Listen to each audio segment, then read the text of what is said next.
and welcome to the Culture Cast. I'm Chris Stashew, and I am joined by a veritable cavalcade of folks. Joining me, as always, for Jess Byard June is Jess Byard. Hello. Along with Jess Byard, we are joined once again by friend of the podcast and artist, Maggie the Odd. Hey gang, how's it going? And everyone's favorite movie podcaster, your friend and mine, the one and only Mr. Mike White of the Projection Booth. I'm glad you qualified movie podcaster because Joe Rogan is everybody's favorite podcaster. I love podcasters who say things that are controversial and then no one takes them to task for it. He's just saying what everyone's thinking. Yeah, I know someone else who's like that. He's in the Oval Office. Fucking hell. Oh, man. And on this final episode of Jess Byard June, we are talking about Ken Russell's biographical film about Rudolph Valentino, known colloquially as Valentino. I'm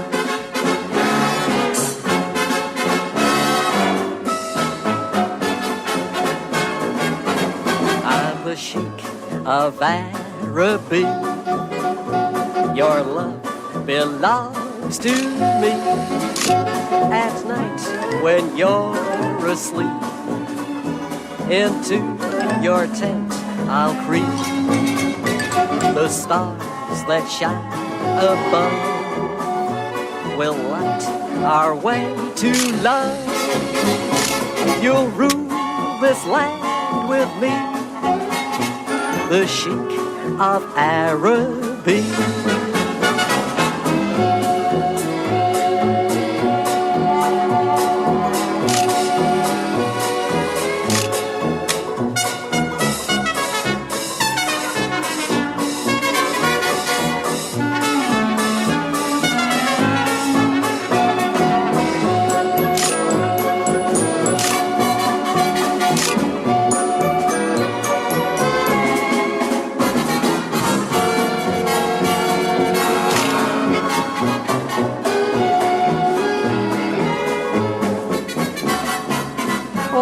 The desert wild and free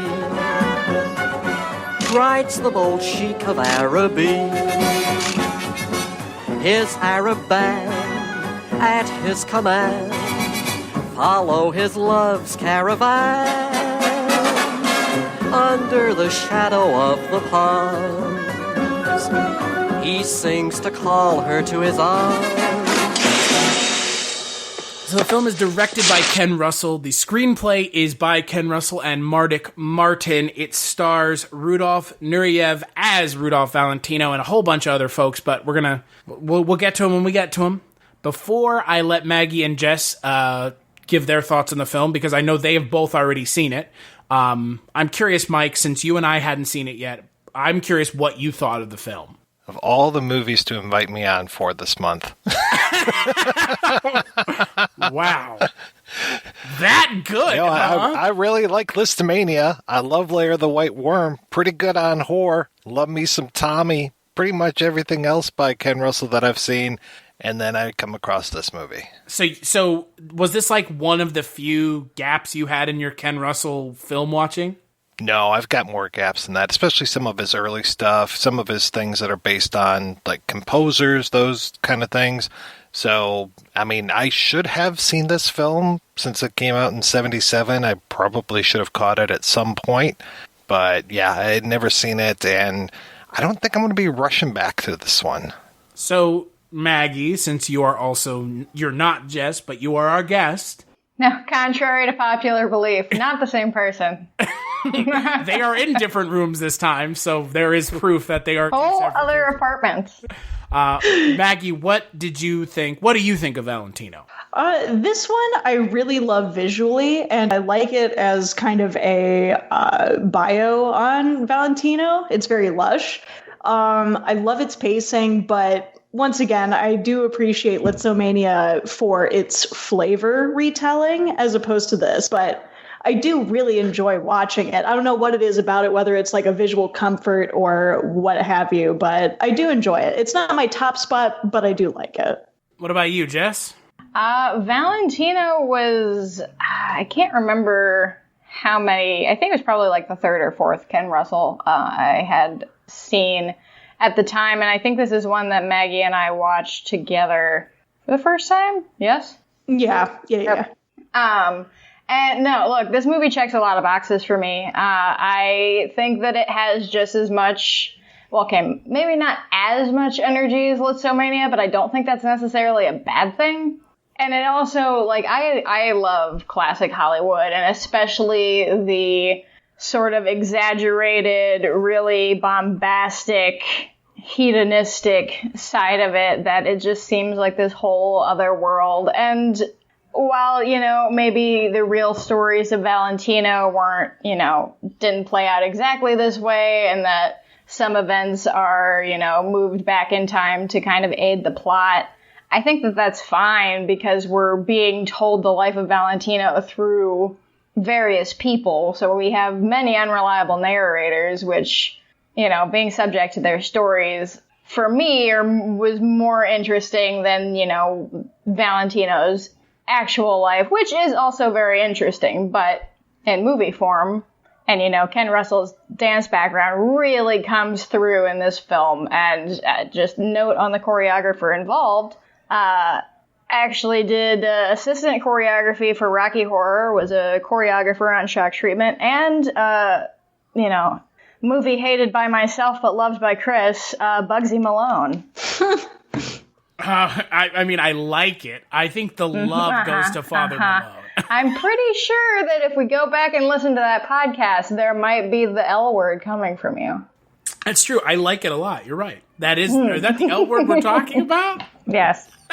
I do love parts of Bugsy Malone, but I would agree. I think, having rewatched it now multiple times since then, it's a little long in the tooth. A lot long in the. Speaking of films that are long in the tooth, let's talk about this movie. I like parts of this film, but I'm just gonna go on the record and say, if I hadn't known Rudolf Nureyev was not an actor, I would have been able to tell pretty much right off the bat.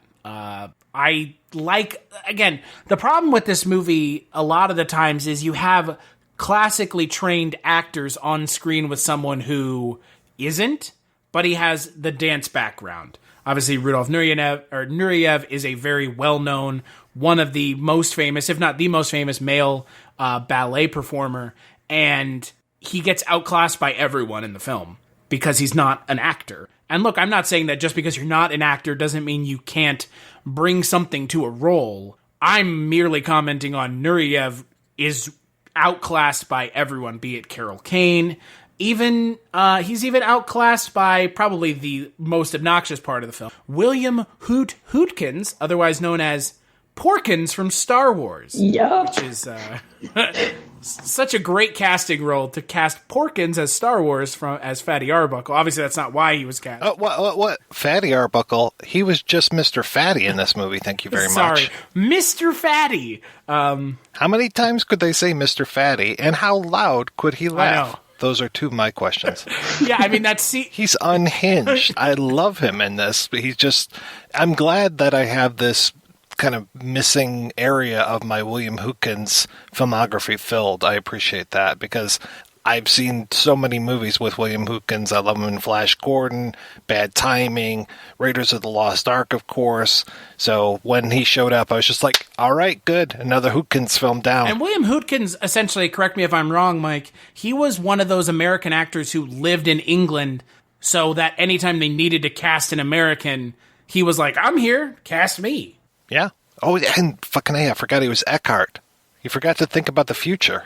Yes. That's right. Yes. That's right. Good Lord. Yeah, I mean, you know, again, that I think is my overarching issue, and I don't want to beat it into the ground how kind of outclassed I think Rudolf Nureyev is, because that is a through line through the movie. But I think, to Maggie's point, I wish, like you said, Maggie, Lisztomania has a lot of energy to it, and I wish that some of that energy could have gone into this movie, because it's just so straightforward. Like, even though I know they're telling it in like this kind of Rashomon flashback, unreliable narrator style. Yeah, it's almost more Citizen Kane-esque. Yeah. Just like who was Rudolph Valentino, and all the women in his life get to have this kind of privilege of explaining who he is. I mean, it's an interesting concept.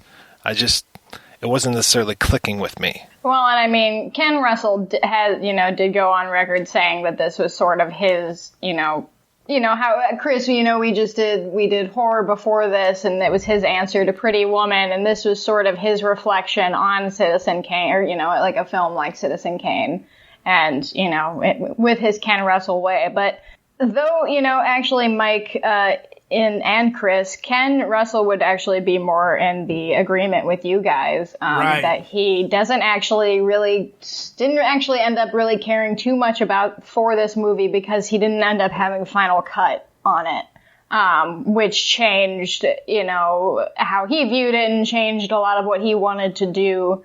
Now, I don't know what entirely is missing. I revisited this movie. I have the Kino Lorber Blu-ray release of it, and there's a commentary with film historian. I'm totally blanking on his name right now.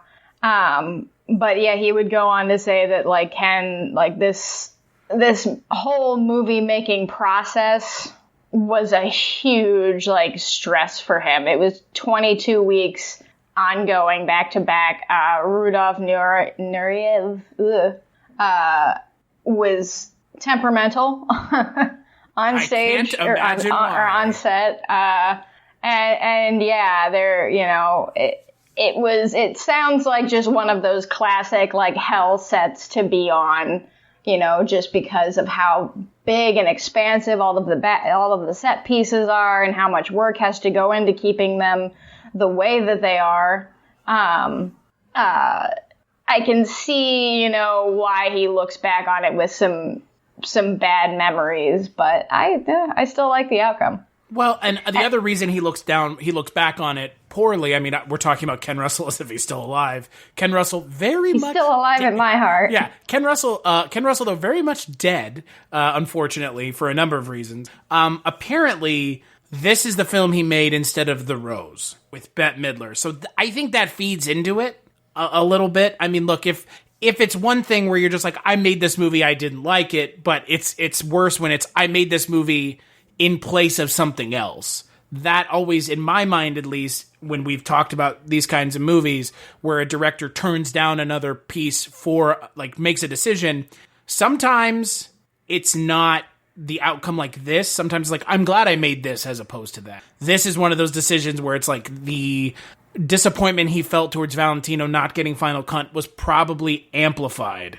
by the film not being as successful as The Rose, at least in his mind. I would be very curious to see what his final cut was like, just because editing is so crucial to a movie like this.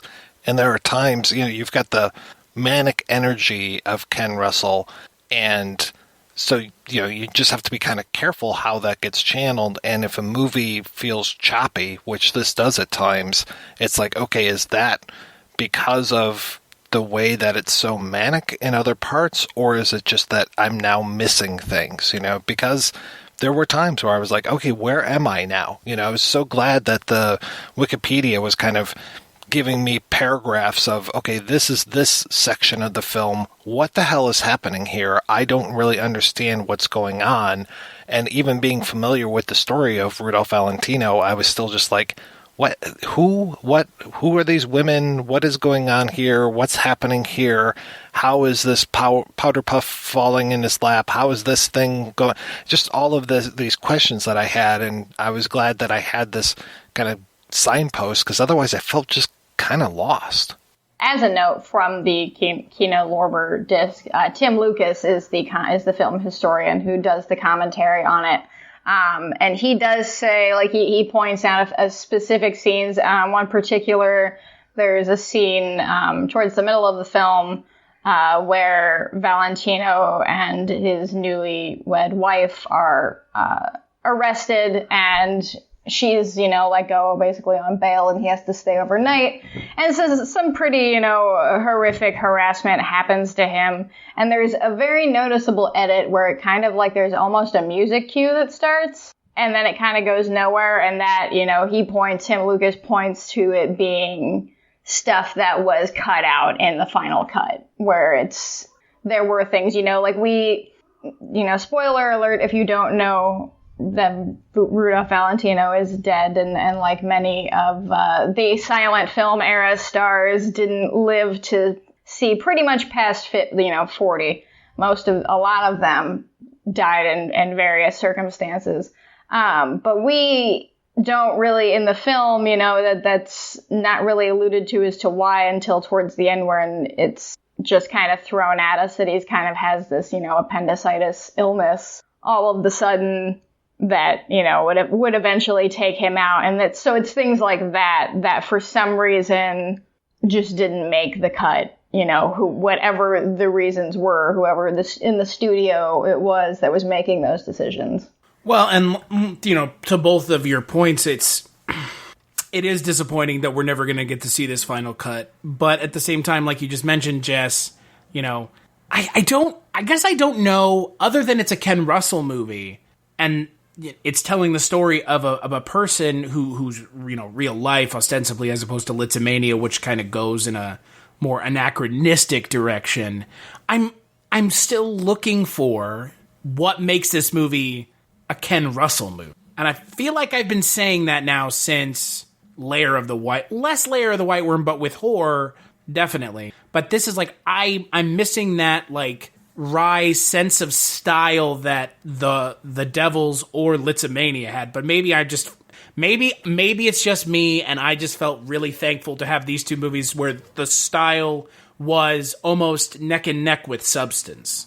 Well, and I agree with you on that. Like I said, it has a little less flavor, but I think where I see most of the Ken Russell activity is how he directs who he can direct. I agree. Rudolph is like stiff as a board. Great butt.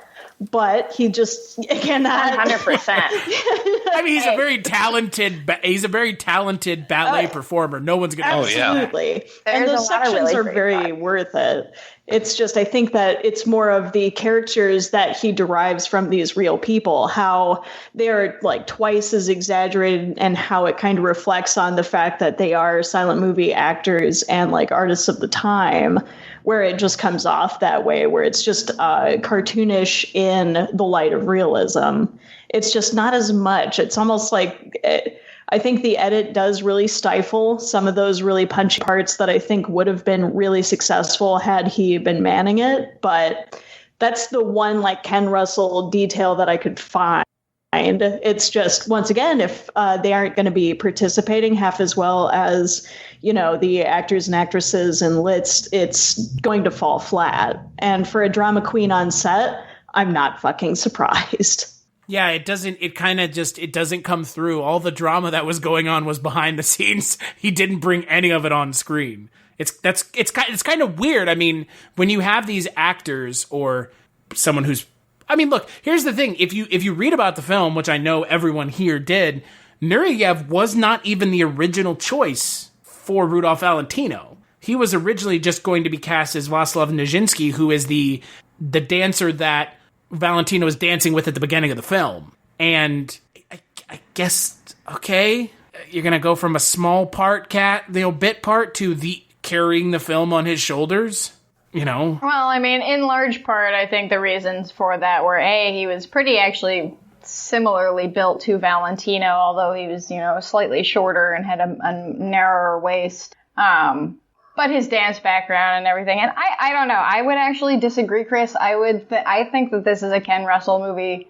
Like, I don't think that it's possible to stifle the Ken Russellness of the movies. And I would say that is true of all of the movies that we have watched, even horror, which, I mean, again, you have Crimes of Passion is effectively a very similar movie.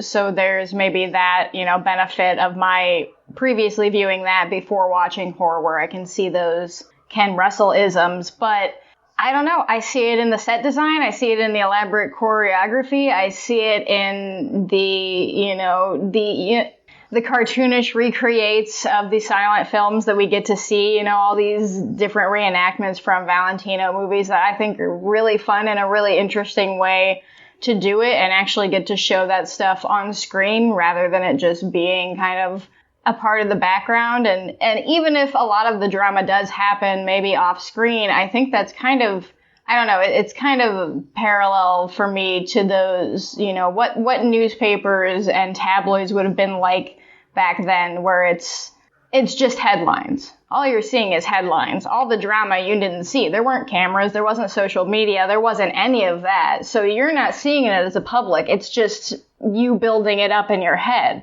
And so you have these, big bombastic, egocentric people that were involved in his life coming out and telling their big, elaborate stories about, the world's greatest lover, and making themselves as big, if not bigger than him at his own funeral. So I think that, we're not going to see a lot of that, drama play out on screen, because all of the personalities on screen at one time are just, I don't know, they're walking drama bubbles to me. I feel a lot of energy in this movie. And like I said, I do think it is stifled. It is, less than Lithomania, but I don't think that's a bad thing. Oh, and the reason Nureyev was cast is because the original choice died of a heart attack. Oh, well, there you go. Yeah. Wow. So there you have it. But it's okay, because Nureyev was almost cast by another director in a biopic about Rudolph Valentino. So I guess there was no way we weren't going to get Rudolf Nureyev as Valentino, and it's something. I mean, I'm not really opposed. I enjoy watching him as Valentino very much. Yeah. I mean, when it comes to the acting, I actually was giving him a little bit of a pass just because he was a silent actor in real life. And I was just like, okay, silent actors needed different tools than actors these days. And so I was like, all right, if he's a little stiff and a little over emoting and these kind of things, I was actually buying it as far as his performance went.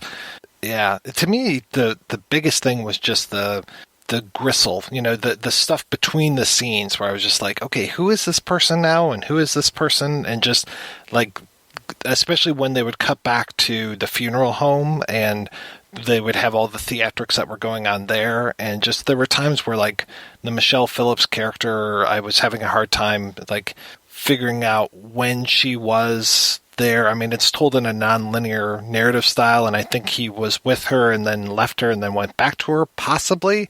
It was just a matter of, like, when is this happening and how does this happen in relation to other things. It's like you didn't have the reporter from Citizen Kane taking you through things and introducing you to the characters.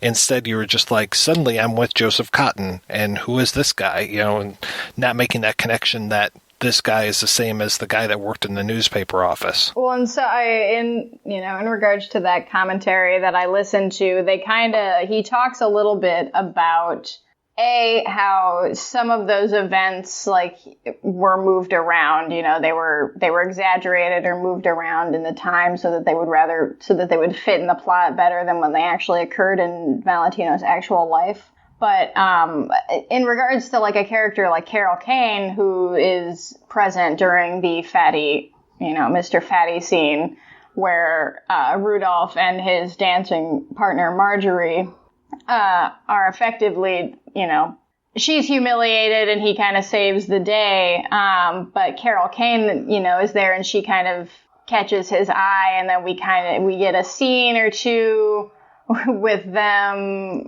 in his, in their house, and just kind of, basically just hanging out. And then we flash forward, and I guess in regards to that, she is references to being his estranged wife that he did marry, and I'm forgetting her name, but that he married. Jean Acker.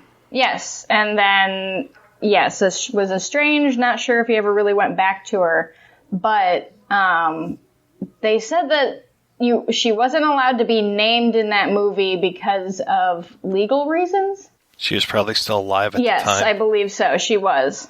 Ken Russell reached out to her to discuss Bruno Valentino. I want to see that movie. I don't know if you guys know this, but Bruno is back. The return of Bruno. Oh, I remember that. I remember that Bruce Willis special. Thank God. I'm glad someone does. Apparently, Jean Acker didn't want to talk to Ken Russell about Rudolph Valentino. Yeah, she was 80, 90 years old. Yeah, she was 80 at the time. Yeah. So, I mean, we might also be that's the one that he mentioned that wasn't named in specific, because of legal reasons. We could also, there could have been other people still alive. Because this movie came out in, 1977? Mm-hmm. Yeah, so same year as Star Wars. Yeah, it was possible that people from that era would have, and who knew him, would have still been around. Very old, obviously, but still around. I think for me, though, my favorite scene in the movie is the Mr. Fatty scene. I think there's an energy in that scene that's not in the, not saying it's not in the rest of the film, but it's not as ever present as it is in that scene in the rest of the film. Yeah, it's wild. I mean, it is just, like I said, I talked about the manic energy. That's the most manic scene for me. Yeah. I mean, from William Hootkins to Carol Kane to, I think that's the scene where Rudolf Nureyev really shines for me too, because you get the kind of wry, kind of like poking nature of Valentino as a person, where he's like, okay, well, I'm going to stick it to this laughing asshole then. Fine. Like, you get that in that scene, and it is there a little bit throughout the rest of the film, but that scene is such a standout scene. It really reminded me of the 10-foot penis scene in Litzamania. Yeah. Yeah, no, see, I appreciate that, and I think why it's so successful is he was more in his wheelhouse. He does not exchange more than, 2 lines in that whole scene. Every single thing he's communicating, it is through dance, using Carol Kane as, this awesome conduit for it. She completely killed the role just by her responses in the moment. It was wonderful. Yeah, the only other scene I can think of that has that type of energy is when he goes to the bar and there's the dancing girls with the powder puffs on their head. I was just like, oh, that's really cool. It's a striking visual, the way they're all moving in time, synchronized. It's like, that's really cool. And then they push in on the powder puff, and I was like thinking that the handle for the powder puff was going to be a dildo or something, but then it was just a regular handle. I'm like, why are we getting this push in? This is kind of strange. And, talking about kind of towards the end of the film, the other thing that I think could have been really fixed throughout the film, because they really are talking about his sexuality throughout the film. I think that the way the film ends, I know that obviously he's, he dies in real life in the film. The way the film's talking about his story, it has his, the inevitable conclusion to the story is that he is going to die. But they didn't do, in my mind, a very good job either of setting up this conflict, this eventual conflict with the media about his sexuality. It doesn't, it comes into play about halfway through the movie. This is a 2-hour movie on top of everything else. I wanted more of that, because, again, that felt very Ken Russell to talk about those kind of topics and, a man struggling with his own sexuality and his perception in the public eye of his own sexuality. And they touch on it, but they touch on it in a way that feels less tactful than Ken Russell should be talking about it, if that makes sense. I wanted them to actually approach it in a way that didn't just feel like, well, they think you're gay. It's like, okay. Right. Then I'll punch them. Yeah. Right. Well, you got him, dude. Italian way to settle things back then. You have to show how much of a manly man you are. And I mean, Valentino in real life, he did have that reputation as, the world's greatest lover. But again, that was all manufactured. And a lot of that, a lot of this time period was, all of these images were entirely manufactured. You didn't have access to these people outside of these, very small circles. And I don't know that he was necessarily actually gay in real life. I think that he was, there have been a few various quotes saying, kind of alluding to the fact that he was actually more asexual, and that he was definitely, he had interest in people, but that was not at all his end all be all. That was something that was much more of just the manufactured image that was put on him. But, then there's other stories of him being, much like a lot of stories about people, especially people featured in this movie, Fatty Arbuckle, having these crazy parties where it was kind of anything goes. Well, I mean, look, let's not kid ourselves. While it is 2020, you have actors as recently, in the 70s and 80s, and now, talking about these actors from olden days of Hollywood, I know that the new Perry Mason show just aired on HBO again, but Raymond Burr was, in the same camp as Rudolph Valentino. A lot of those actors were, and still are, obviously, for a number of reasons. And I just expected, if you're going to touch on it in this film, touch on it in a way that feels like you have something to say about it and less of an afterthought. Valid point. I agree with that. Point taken. Well, then I also have to question, in 1977, how open are they going to be about his sexuality? How willing are they going to be to explore it and, to look at him as being asexual or bisexual or any type of sexual other than hetero? Because I think we see just hetero stuff going on, and then when anybody questions his sexuality, which I never understand why they're questioning his sexuality. It's just like, all of a sudden it's like, oh, you're gay, and then he gets really mad about stuff. It's like, okay, it just didn't compute. Well, they never even outright called him gay. They said that he was a powder puff, a pink powder puff, and it's like, pretty sure that's the same as calling somebody yeah, I know, gay. but I'm saying I'm talking like overtly in the film. I can guarantee you they overtly called him that, in real life, I'm sure, but like it's all about implication in the film. Well, it's all about implication and innuendo with Ken Russell. That's fair. I just expect more from Ken Russell if that's the path you're going to go down. Look, maybe it's me expecting more than I deserve. We need to take, into consideration that this is this is supposedly based on a biography by Chaw Mank and Brad Steiger. But it's also more based on a book by Irving Shulman called Valentino, which is a more embellished version of Valentino's life and uses the funeral as a sort of setup piece for it. And Ken Russell goes on record to say, you've got a story, what do you want the truth for? Right. And I get that.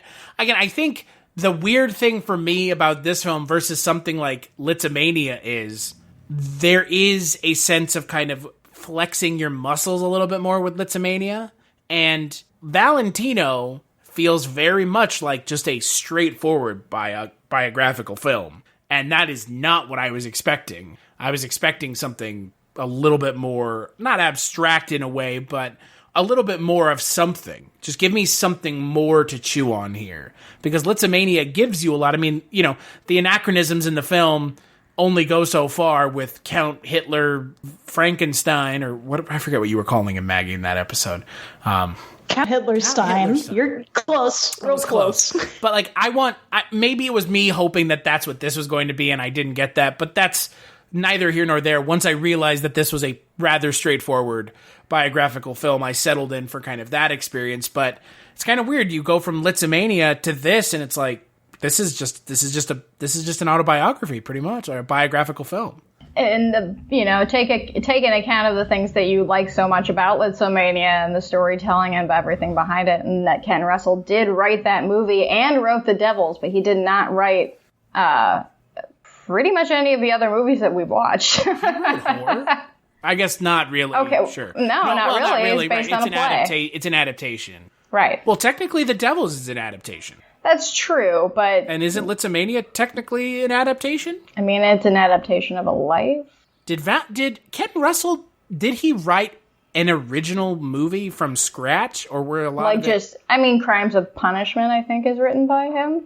Or, not Crimes of Punishment, wow. Crimes of Passion. Crimes of Passion, yeah. Again, is that written by him? Look at Scorsese. Scorsese has made a career off of making other people's works into movies. Goodfellas, Casino... look at Spielberg. Jesus Christ. Jaws and Jurassic Park are not Steven Spielberg creations. Hate to break it to anybody. No, but they are bettered because they are not good, interesting books. Sorry.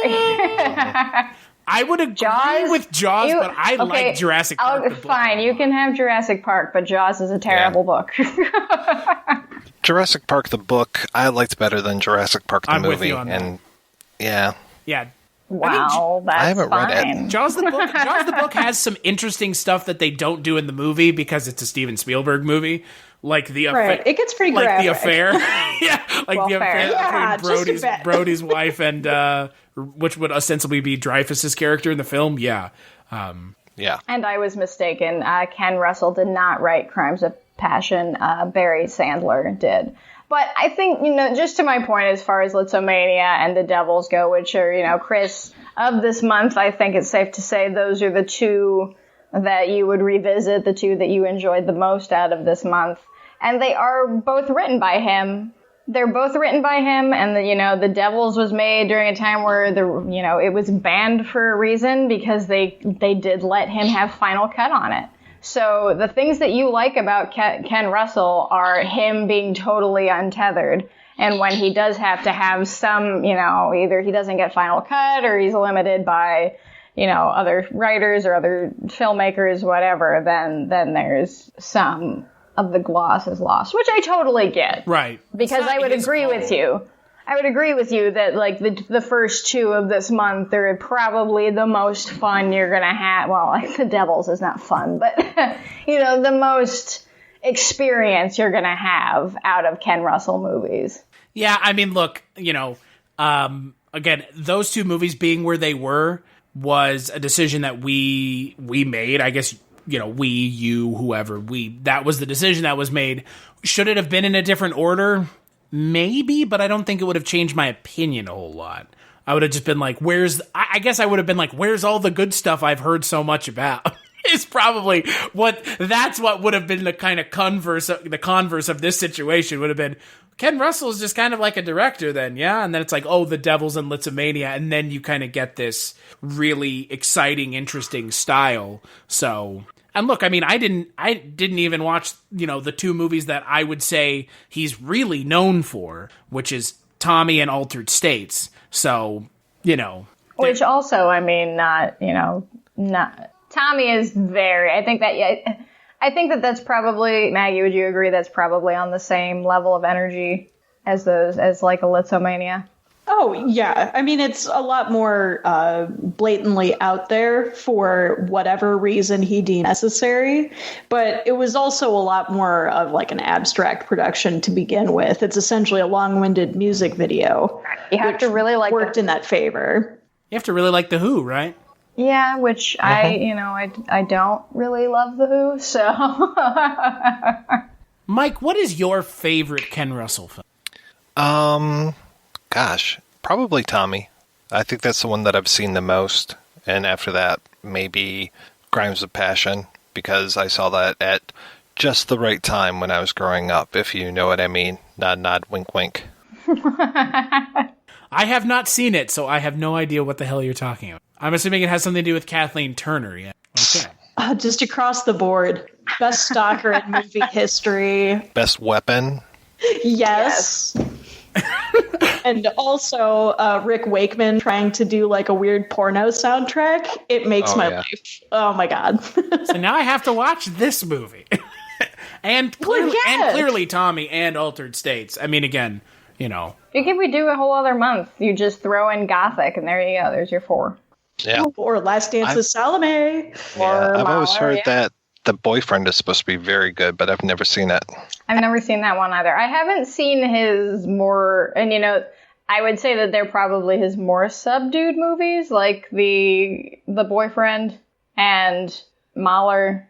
As far as like backdrops and settings go, they're not as like vibrant and lush, I don't think. At least not from the stills I've seen. I'd argue The Boyfriend, that is just as lush. It's just more of like a kind of a happy-go-lucky, more of a theme. It's very uncharacteristic, but the style is still there. Uncharacteristically optimistic considering how it came out the same year as The Devils. Well, it's just clean. It's clean, Nobody's I should say. fucking themselves with a femur is what you're saying. Yes, that would be one way of putting it for sure. Not fucking myself with a femur scale, popularized by the Culture Cast podcast, yes. And here's the other thing about Valentino, and this is just kind of a thing about myself, and I don't know where y'all fall on this scale.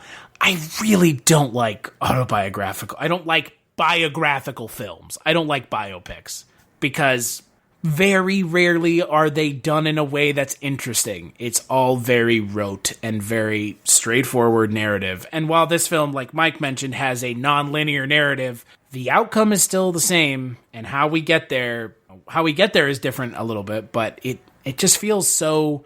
Biopics for me is just like a genre of, like a subgenre of drama that I just really don't care about. That's fair. I grew up with Lawrence of Arabia, so that stuff is kind of my jam. I think it just depends on the biopic, like things like Lawrence of Arabia are, fantastically well-made films that, it's, you don't get much better acting at that time than in that movie. And, those stories are just very interesting. Those are about people that you don't necessarily know, they're not pop culture icons, they're not people that are very much in the spotlight that you know. And I think that probably in the last 20, 30 years is where the biopic really kind of started to pick up the formula that it functions under now, where It's like really super popular person that you already know about. Very, very, contrived. It kind of like, VH1's Behind the Music, where it's like good stuff, bad stuff. Everyone's bad. Oh no, someone's died. Ah, crap. And then, somewhat optimistic ending, but someone's still dead. Right. And that's just kind of the formula we follow. And sure, I can see that, that does happen for all intents and purposes in this movie. Now, I think that the ending of this movie, and, we kind of alluded to this last time Maggie was here for this month, that this movie ends very much like another movie we did for Culture Cast, All That Jazz. Mm-hmm. Yeah, it kind of does. To me, I feel like this movie does have kind of Bob Fosse feel to it, and that might just be because... I want to say that Marjorie, the dance partner towards the beginning of the film, who's like an alcoholic, and I think the actress's name is Leland Palmer. Sure is. Yes. Yes. Which always makes me wonder, what was David Lynch thinking of something there? Or was it Mark Frost? Yeah. Fair enough. But with her, I think she was in All That Jazz. So I don't know if it's just the contrast between her and the ending feeling kind of, having remnants of that movie. Well, for me, whenever I see Leland Palmer's name, all I think is, why is Ray Wise in this movie? Right. That's the real problem. It's like... That would be a real question. Well, you know what? Why is John Katzenberger in this movie? Yeah. Yeah, that was a real shock when he showed up. I was like, whoa, Cliff Clavin, what are you doing here? I know. Hey, Normie, did you hear Rudolph Valentino died? I do have to say some biopics are really good, but I think they're the ones that are just much more playing in the fictional. Right. So like something like Amadeus, where it's like, okay, we know a couple details, but like these days with biopics, it's like, okay, who's going to come out of the woodwork first and write the article of here are all the things that are wrong with this, or do the YouTube video. And it's not fun. Whereas you can do some things with biopics where you don't follow that formula, which you're talking about, which is totally the formula. There's a diversity now. Oh, is it a drug problem? Well, let's see. Is this a musician? It's like a flow chart, right? Right. For a musician, go to drug our problem. bingo. Right. Well, here's the thing. The way I've always looked at biopics is if I glean about as much from the movie as I do reading their Wikipedia page, you have failed as a filmmaker. Because you should... I mean, I would so much rather watch... or a good documentary, and I'm sorry to pick on Milos Forman, like, I love Amadeus, but every other biopic that he's done, it's like, give me a great documentary about Andy Kaufman. Give me a great documentary about Larry Flint. I don't need to see these horrible movies that you're making. But do you believe that they put a man on the moon? I believe it. I'm actually really with you. I'd never thought about it that way, kind of putting that, like, well, if you're going to do this, why not just do a documentary? I had never thought about it until you said it, and it makes so much sense. It's more powerful if you do a documentary about if you want to do it in a more straightforward, this is a life about this person, then let's actually talk to the people who knew this person, because it's more powerful than, I think about these movies all the time because they were just on when I was growing up all the time and I'd watch them, but like the VH1 movies for like the Platters and all of that stuff that would come out. And it was, it's every movie filled out the same. And it just felt like it would be so much more interesting if they pushed into that reality just a little bit more, rather than just giving us the like you said, Chris, the Wikipedia page. Yeah, it's like the greatest hits of the person's life. Like Walk the Line. Oh, we know Johnny Cash is gonna get hung up with drugs. He gets popped coming into the United States from out of the country. You know that he's gonna have problems with June Carter Cash. Like, oh, fucking come on, just watch the document. Like, watch a documentary. At least murders his brother with a machete. Oh wait, no, that wasn't. No, that's the best biopic ever made. It totally is. I fucking love that movie. If you've never seen Dewey Cox, it is one of the funniest movies ever made that few people talk about, because I think people didn't understand what the hell it was trying to be, and it's amazing. And if you've never seen, you guys have seen it, right? I have, yes. I have not. Oh, it is so good. It's a treat. And I'm not. Yeah. Yeah. There's a lot of people in that movie that I normally can't stand, but it just fits together so perfectly. We can do anything that we imagine. Oh, man. That's right, John Lennon of the Beatles. That's right, Paul McCartney of the Beatles. Yeah, the scene with the Beatles is my favorite scene in the entire movie. Yeah. It's like, I don't need a Beatles movie now. I've seen this, and this is enough. That and Wrong Kid Died. Yeah. And what is it, Jack White plays Elvis? Yes. Yeah, Jess, you need to watch Dewey Cox. I think the other problem with Dewey Cox was, talking completely off topic, everyone expected it was going to be like 40-Year-Old Virgin, and it's a much smarter movie. Right. It's a much more well-made movie. And that would be everything they were advertising was just like the standard old school type of humor, and it's like, no, it's actually pretty decent. Yeah. It did for biopics what Airplane did for disaster movies. Yes. It knew exactly the buttons that were pressed, and it knew exactly how to really amp it up when pressing those buttons in their own movie. It knew exactly what to do to lambast that genre perfectly, to the point where the framing device makes fun of those framing devices. It's like, Mr. Cox, you're wanted on stage. Let me do the entire movie in a flashback now. Right. Entire movie from that scene.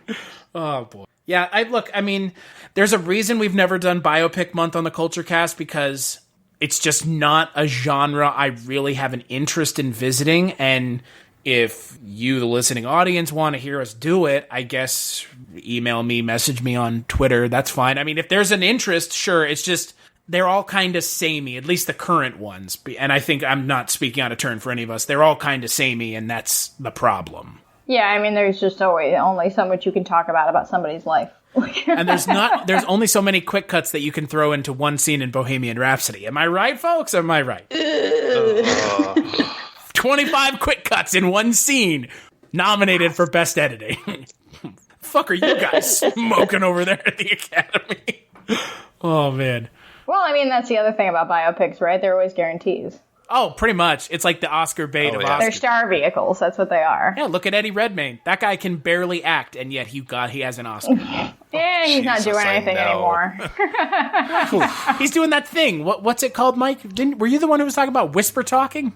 Oh, whisper screaming. Come here, little niffler. He loves to whisper scream, especially in Jupiter Ascending. Oh yeah. Touche. Yeah. No, I've not seen Jupiter Ascending, primarily because I don't want to see Channing Tatum as half man, half cat. I think he's a Mog. Oh, good. Well, half man, half dog. I'm my own best friend. Yeah. I think Eddie might be waiting for the next Fantastic Beasts movie to come out, which I think is all about how trans women aren't real women. That's what I've heard. Weird. Yeah. Who wrote? It's not as good as her old stuff when we had that illusion, right? When we knew she wasn't a complete asshole. I don't. Yeah, talk about magic. Wait, what are you guys? Yeah. Wait, what are you guys talking about? Who wrote the Harry Potter books? I thought they were just written by anonymous. What's the word? JK stands for just kidding. She's an AI, really. I thought it was written by a random group of people in a room together wrote Harry Potter at this point. At this point, yeah. Well, yeah, boy. That room full of people is Twitter. Yeah. Twitter could write a better Harry Potter book at this point than I would never give J.K. Rowling a chance to revisit Harry Potter after her horrifyingly misguided attempts to give a shit about anyone other than herself. Yeah, I don't know, man. After Reddit wrote that last Star Wars movie, I don't know if I trust the internet to write stuff. Well, I'm not sure I trust Rian Johnson to write anything, so... Will you trust the internet or Rian Johnson? Because I've seen Knives Out, and it's, not good. It's been received as No, like, that's true. It's like the next Clue. It is not. Yeah, it's this is next Sherlock Holmes. Get the fuck. But back to Valentino. So, anything else we want to talk about? Other than his butt? No, we're good. Jess really hung up on Nureyev's butt. Not just... yeah, either his butt or Carol Kane. So. Or the other ladies who were playing Natasha Rambova and the other name that sounded exactly the same, who I can't remember. I was just hung up on... There was a lot of fine-looking people in this movie, is what I'm saying. I was just hung up on Peter Vaughn, who this is the first time I'd seen him outside of Game of Thrones. So... as the man that Valentino fights in the ring, so... Yeah. He's so familiar. Was he in Straw Dogs? Yes, he was. He was the dad in Straw Dogs. All right. He was also in Game of Thrones, but that doesn't matter to anyone anymore, so... I never watched that show. But don't go out of your way to do so now. I hear that the last season just was perfect. That Italian kiss of delicious... Bon appetito. Yes. Buongiorno. Oh, man. So, Mike, what would you give Valentino out of 5? I'd probably give it a... Gosh, I want to give it a 3, but... I'll give it a 2.5. What about you, Maggie? I'm actually edging toward like a solid 3.5 to 4. With all the butt talk, I'm surprised you're the only one who's edging at this point. Jesus H. Christ. Well, let's talk about butts. This has become the butt cast real quick. What about you, Jess? This is suddenly Bob's Burgers Part 2. The butt cast, folks. What about you, Jess? We are all Tina. I would give this a 4 out of 5. Whoa. I like this movie. I think it's a lot of fun. I think that it is, I think that it takes the biopic and kind of breaks out a little bit of what that cliche formula we were talking about. Sure, it's a little more straightforward than something like Litz, but I still like it. As for me, I'm going to give it a 2.5. I'm right there with you, Mike. It's like you've said, Jess, it does some things, and I think with something like this, your mileage is really going to vary with what you want from a film about Rudolph Valentino. If you know who that is, if you're watching this because you're completing your kind of Ken Russell filmography journey, I think you guys have convinced me more that it has a place in his filmography. But again, I mean, if you want to watch the movies that are the good ones, the ones that I'm suggesting, The Devils, I mean, Jesus Christ. Nothing to say that we haven't already said when we talked about it. So, even though that's the hardest one to find. Yeah, boy, ain't it? It is. It was on Shudder, and then it wasn't. It was on Criterion. And it was on Criterion, and then it wasn't. And then it wasn't. You want to buy it on DVD? You gotta have a PAL DVD player. It's absurd that movie is so hard to find still, and it's not even that it's still banned. It's just because nobody, I'm sure it's a bunch of rights bullshit. No, it's because Warner Brothers doesn't want to release it. Yeah, there we go. There's a reason why that hashtag Free the Devils is still very valid. Well, and you've got a director like Guillermo del Toro who has gone to bat and criticized WB about it. So someday, I'm sure we'll get a release of it someday. Just that day is not today, unfortunately. Well, let's take a break and we'll talk about what the theme is for next month.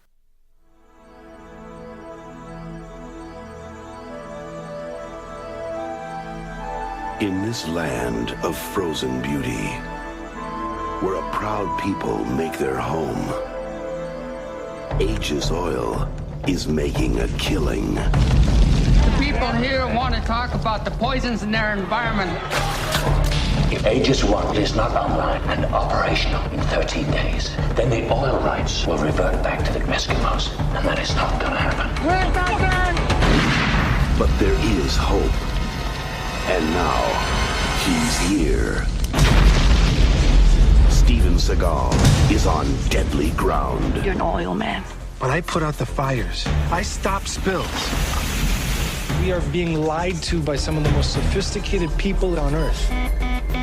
I know we've had our disagreements. How much money is enough? I don't need that kind of problem right now. Get rid of the problem. You mean mercenaries? Now this land has a friend. In you, I've seen a great spirit. These people have a warrior. Did you beat up on this little native man? And this corporation Find me a body or find me the man. has a big problem. And who the hell is this guy? I'd say he's company. Company? CIA. Whatever he is, he's a damn problem.